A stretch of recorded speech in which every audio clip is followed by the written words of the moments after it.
Je pense qu'il suffit d'écouter les propos du ministre iranien des Affaires étrangères qui ont été rapportés dans votre reportage, dans lequel finalement il rejette les exigences américaines. Il parle du droit sacré, selon ses dires, de l'Iran à obtenir de l'enrichissement de l'uranium et d'être prêt à se battre. Donc ce ne sont pas du tout des propos conciliants.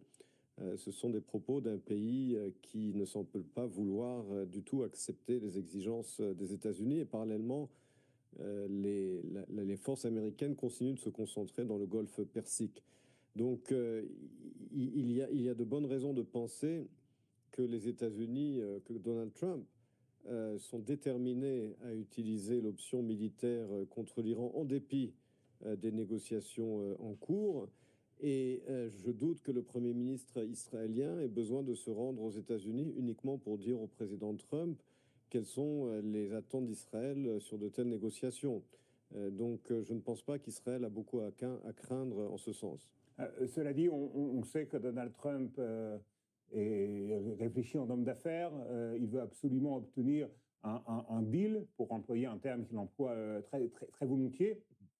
Et les Iraniens sont acculés. Ils savent pertinemment que la flotte américaine, le dispositif américain, le dispositif militaire, va cesser de se renforcer autour de leur pays. Donc on peut s'attendre peut-être à ce qu'après ces premières déclarations effectivement très fermes, les Iraniens finissent par lâcher du lest. Et là, du point de vue d'Israël, ce serait embarrassant.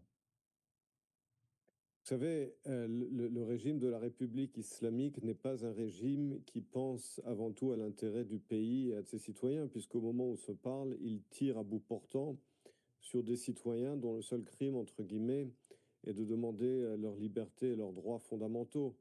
C'est un régime qui a mis l'Iran à genoux économiquement, qui l'a isolé dans la scène régionale. Et donc, c'est un régime qui met avant tout son idéologie démentielle avant l'intérêt du pays.